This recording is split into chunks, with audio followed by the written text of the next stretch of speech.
Madami sa atin gusto yung mga phone na merong magandang gaming capability and at the same time meron ding magandang camera. At kung ganito kang klaseng user or gantong phone yung hinahanap mo ngayon, sa tingin ko dapat yung isama sa listahan ninyo itong Camon 40 Premier. May magandang camera sensor na naka LYT-701 Ultra Night camera sensor ni Sony. May Dimensity 8350 Ultimate chipset na kayang-kayang i-sustain halos lahat ng game na nilalaro natin. May mga dinagdag na AI features at higit sa lahat, merong reasonable na presyo. Kaya kung iniisip mo ngayong bumili ng Poco X7 Pro, Poco F7 Pro o kaya ng bagong-bagong Infinix Note 50 Pro Plus, mas magandang pag-isipan at isama ninyo kaparakoy sa listahan ninyo itong Camon 40 Premier. Kaya ngayon, kung interesado kayo, tara, pag-usapan natin. So, move na tayo sa unboxing dahil for sure napanood nyo na yan sa ibang mga reviews dahil nalita tayo sa review neto. But don't worry, ilang weeks ko na rin ginagamit tong phone na to at ito rin yung reason kung bakit humantong tayo sa topic ng video na to. And with that said, unahin natin pag-usapan yung build and also design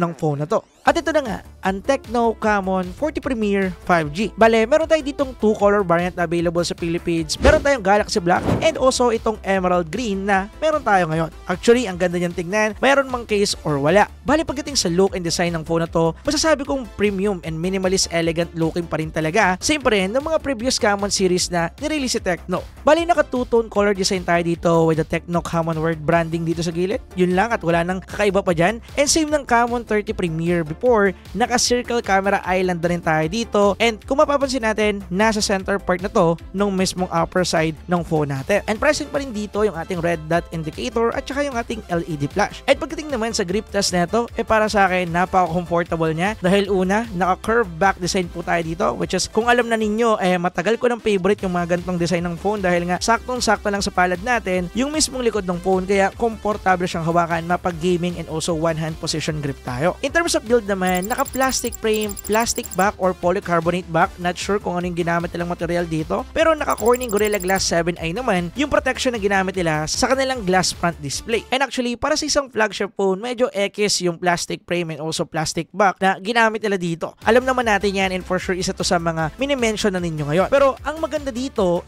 binawi naman nila pagdating sa IPA rating protection dahil gumamit sila dito ng IP68 and IP69 rating na kung saan pwede natin to masubmerge sa tubig nang walang nagiging problema. Like for example, nagsa-cellphone ka sa CR, nahulog sa bowl, walang problema. Nahulog sa timba, walang problema. Nabasa ng kape, walang problema. Umuulan habang nagsa-cellphone ka, wala ding problema. Pero ang pinaka magiging problema dito, kung lagi nyo yung gagawin. Dahil kahit na alam natin na protected yung phone na to ng ganong mga protections, which is sa test ko na rin at totoo naman na gumagana yung mga yon, wag nyo laging ite-testing dahil kapag natsambahan kayo, mahirap na. So, mas maganda na alam niyo na protected siya but don't test it. Lalo na kung gagamitin nyo to na daily driver phone niyo. Pero kung meron kayong extra, do it. Walang problema. Meron ring bagong dinagdag dito si Tecno at tinatawag to na one-tap button. Bale, mayroon tatlong bagay na kayang gawin itong one-tap button natin. Una, kapag nilong press and hold natin to mga kaparekoy, lalabas dito yung built-in AI ni Tecno which is tinatawag na Ella AI. And then kapag nag-double click naman tayo dito, magla-launch naman yung camera natin at papasok tayo sa specific mode which is flash snap mode. And pangatlo, pwede rin natin siyang gamitin na shutter button. And yes, gagana to sa lahat ng category, mapa normal photo, flash snap mode, selfie, or kaya video. And then, speaking of flash snap mode,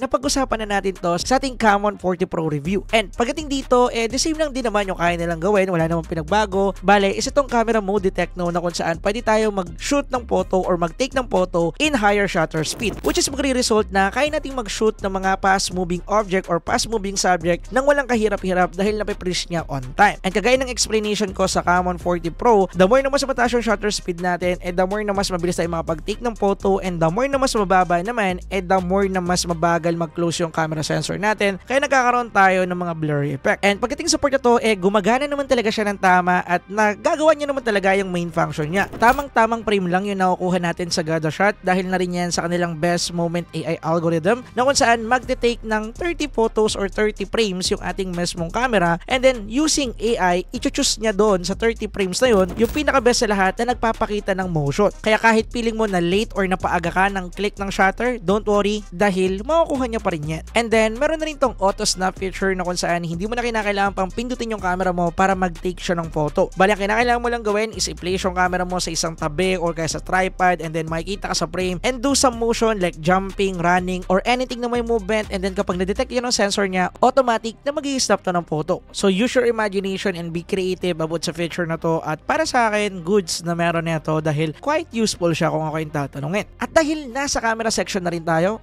ituloy na natin yung pag-uusap natin sa camera part nito. Pagdating sa specification, meron tayo ditong triple camera setup pagdating sa kanyang rear camera. Meron tong main camera sensor na naka 50 megapixel Sony LYT701 Ultra Night camera sensor. Same ng Camon 40 Pro, ang haba ng pangalan. And then yung favorite lens ko dito, which is meron na tong 50 megapixel 3x telephoto lens. Meron din to din. And based sa mga sample photos na nakuha ko dito, na-nail dyan naman yung kanyang capability pagdating sa kanyang camera. Mapa-selfie and also main. Yung unang-una kong pinaka nagustuhan nga pala dito, just as I said before, yung kanilang universal tone color, dahil napapalatilan niya yung kulay ko, which is medyo brownish ang konti or maitim technically. Tawad saan, kapag nag-take tayo dito ng group photo, na-identify niya yung color skin tone ng mga balat natin. At nagre-result to sa natural and hindi pilit or hindi enhanced sa color, which is napipreserve niya yung detail and also kulay ng balat natin. Oo, alam ko yung iba hindi to gusto, pero para sa mga tao na mahilig talaga sa natural looking photo, kagaya ko, magugustuhan ninyo to mga kapare ko. Ganito rin naman yung ginagawa ng ibang mga phones na na-try ko before, pero medyo matapang talaga yung enhancement nila pagdating sa color tone ng balat natin. Syempre, nag-test din naman ako sa ibang mga subjects kagaya na lang ng bahay and anything, at based sa mga nakuha ko dito, masasabi ko na tama lang yung kanyang saturation, yung detail na pre-preserve niya, yung sharpness ng photo nandun pa rin, hindi nawawala. Although may mga napansin lang ako sometimes, lalo na sa mga portrait shots niya, na hindi ganun ka-okay yung kanyang mismong edge detection. Meron kasi mga part na okay naman, meron din mga part na hindi. So ibig sabihin hindi siya consistent. But detailed wise, based sa mga output na nakuha ko dito, masasabi ko na nandun na ang Tecno Camon 40 Premier pagdating sa part na to. And to be honest, kasabayan kong ginagamit to nung ginagamit ko yung currently daily driver phone ko, which is the Nothing 3A Pro. Pagdating sa kanilang camera part, masasabi ko na mas nagustuhan ko yung color science ng Camon 40 Premier. And yung reason lang naman is yung kanyang enhancement pagdating sa color. Oo, alam ninyo na sinabi ko na mas gusto ko yung mga natural looking photos and more on detail yung pinipreserve niya. Pero pagdating kasi dito sa Camon 40 Premier, the same niya na nagagawa. Merong enhancement pagdating sa color pero hindi nawawash out, hindi nasisira yung mismong detail, sharp pa rin at nandun pa rin yung mga information na need natin sa photo. Sadyang nagustuhan ko lang talaga yung overall UI at saka experience ko sa Nothing Phone 3A Pro, kaya mas pinili ko na daily driver phone yun. Unlike dito sa Tecno Camon 40 Premier na gamit-gamit ko kasabay niya. Pagdating naman sa video capability nito, dito to panalo dahil kaya netong mag-shoot ng 4K at 60 FPS sa lahat ng camera na meron siya. Mapa ultra wide, main camera, and also yung ating telephoto camera, kaya niya mag-shoot ng 4K at 60 FPS and also 4K at 30 FPS na din. And for those kapare ko na way more on camera side at medyo creative sa pag-take ng photo or video, for sure magugustuhan nyo talaga yung telephoto performance ng phone na to, at lalo na pagdating sa video capability dahil supported nyo na tong part na to. And kung mahilig din kayo mag-vlog, wala din kayo magiging problema sa phone na to dahil supported na rin neto ang 4K at 60 FPS sa kanyang selfie camera, at nagulat ako nung nakita ko yan. And yeah, pagdating sa bentahe ng Camon 40 Premier sa kanyang camera part, kitang-kita naman natin na talagang dinadominate niya pagdating sa isang budget flagship smartphone. At kitang-kita niya naman yung reason. Okay, muna tayo sa camera part at pag-usapan naman natin yung isa pa sa main reason kung bakit ka bibili ng phone na to, at yan yung kanyang gaming capability. Bali, same ng ibang mga gaming phone out there, ginamitan din to ng capable gaming chipset, at yan yung Dimensity 8350 Ultimate chipset, which is combination ng CPU na merong max clock speed na 3.35 GHz and then GPU na nakamali G615 MC6, which is nag-result ng 1.1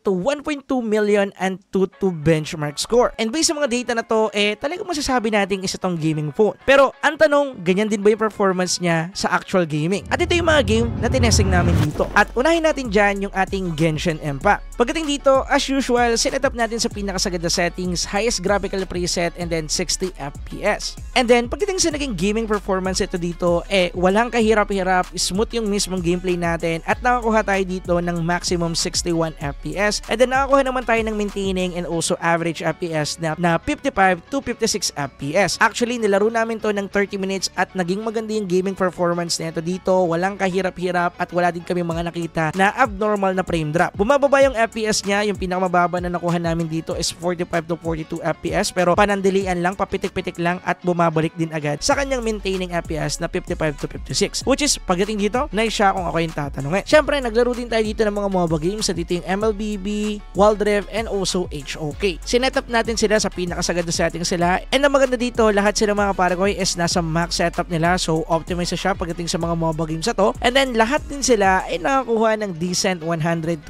FPS. Walang kahirap-hirap, 120 FPS sa MLBB, 120 FPS sa HOK, and 120 FPS din pagdating sa Wild Rift. Smooth na smooth yung gameplay natin at halos lahat sila ay nagmi-maintain sa 119 to 120 FPS. Siyempre, nilaro din namin dito yung Call of Duty Mobile. Sinetup lang din natin sa pinakasagad na settings na meron siya dito, which is low graphics and ultra frame rate. Then pagdating dito sa CODM, nakakuha tayo ng decent performance pagdating sa kanyang MP and also BR mode. Sa MP mode kasi nakakuha tayo dito ng 90 to 91 FPS, stable, wala naging masyadong problema. Pagdating naman sa BR mode, ganoon lang din yung nakuha nating FPS, which is average 90 to 91. And then may mga pagkakataon na bumababa ng 87 and 85 pero bumabalik din agad. So pagdating sa part na to, in terms of gaming capability, palag-palag yung kayang gawin netong ating Common 30 Premier. Pagdating naman sa nakuha nating thermal sa mga game na tinasing natin, medyo okay na kailangan talaga nating gumamit dito ng phone cooler. Sa Genshin Impact kasi, after ng almost 35 minutes of playing, nakakuha tayo ng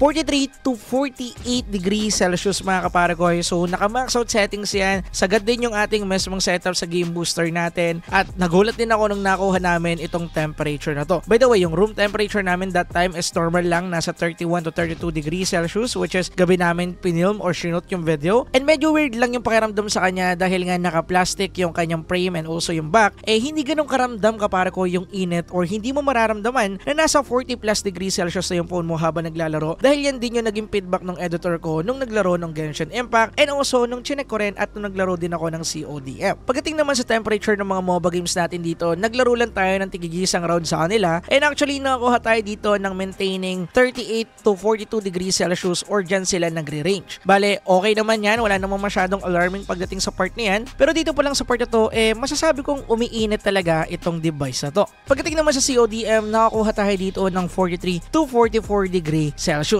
And just as I said, kinakailangan talaga natin gumamit ng phone cooler sa device na to. Ang kagandahan dito, kahit nakakuha tayo ng medyo mataas sa temperature, hindi naman nag-crash or bumagsak yung game or nag-thermal threat yung mismong phone na to. So pagdating sa kanya in terms of gaming, masasabi kong palag naman siya, pero mas mapapatunayan natin kung kaya nga ba talaga netong isustain yung pangmatagalang gaming sa extreme gaming test, kaya abang-abang kayo dyan. Maganda rin yung display specs na ito. Naka 6.67 inch LTPO AMOLED display na merong 144Hz refresh rate. May HDR support and naka 1.5K resolution display. And kung usapang movie watching, wala ding magiging problema dahil naka Widevine L1 support na po ito. And kung isasama mo yung social media, gaming, panalong-panalo to. Walang magiging problema. Pagdating naman sa battery nito, meron tayo ditong 5,100 mAh battery capacity and then 70 watts fast charging support. Bale, okay na rin naman yung battery capability nito at sakto lang din yung kanyang kunat or battery life. Kayang tumagal ng isang araw na hindi mo siya na-charge pero nakadepende sa activity na gagawin mo. Kung more on social media, taking photos ka lang naman, walang masyadong magiging problema. Pero kung isasama natin yung gaming,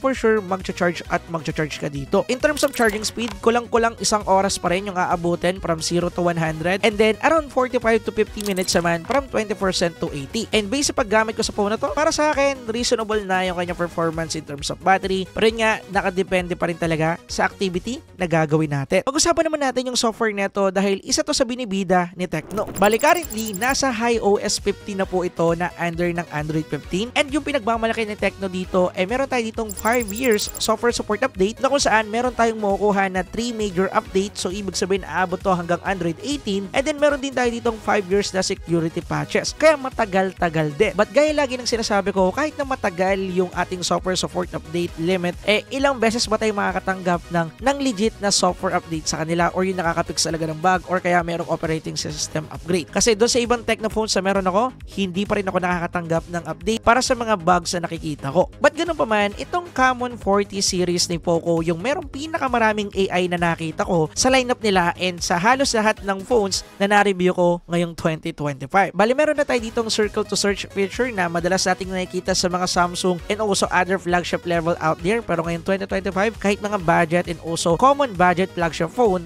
meron na neto. Meron na rin tayo ditong AI Studio at nandito na rin yung ating people remover or yung ating object remover na kung saan maganda, precise at okay na rin yung kanyang pag-generate. Unlike sa ibang mga phones na nagamit ko before na merong same feature, medyo matagal at hindi ganong kalinis yung kanyang cutouts. Meron na rin nga pala tayo ditong AI Sharpness Plus na kung saan i-enhance niya yung ating photo quality pagdating sa detail, and then medyo i-boost niya ng konti yung color ng mismong photo, mag-a-add ng konting vibrant, and also mas i-enhance yung HDR para mas magkaroon ng buhay yung photo. So mapapansin nyo naman ito yung before and after, and as you can see, mas medyo umayos yung kanyang color tone nung ginamit natin yung AI Sharpness feature. And meron na rin tayo ditong AI Extender, and actually gumagana naman siya quietly.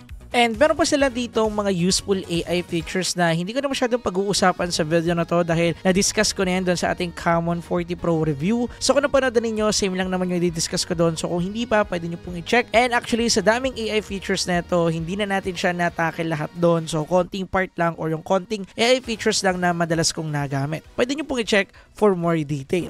And syempre, bago magtapos ng video na to, usapang pricing and also final verdict and thoughts ko dito sa Camon 40 Premier. So currently, as of recording this video, yung pinaka-price niya is 23,499 pesos para sa 12GB RAM and 256GB of internal storage niya. Bale, pagdating sa pricing na to, oo, mas maraming pwede nating piliin kaysa dito sa ating Camon 40 Premier. But, just as I said, ito na yung phone na merong perfect combination pagdating sa camera, nakita nyo naman, and also gaming capability ng phone. Dahil nakita nyo rin naman na talagang maganda and also okay na okay din yung naging performance niya. Yun nga lang, kailangan talaga nating gumamit ng phone cooler para dito sa ating Camon 40 Premier dahil talagang umiinit yung device. And yung overall conclusion and also suggestion ko pagdating dito sa ating Camon 40 Premier, masasabi ko na best choice to para nga sa mga tao na naghahanap ng isang phone na balance yung performance pagdating sa camera, gaming capability, and also software. Isama pa natin yung mga AI features na nakikita naman natin na useful.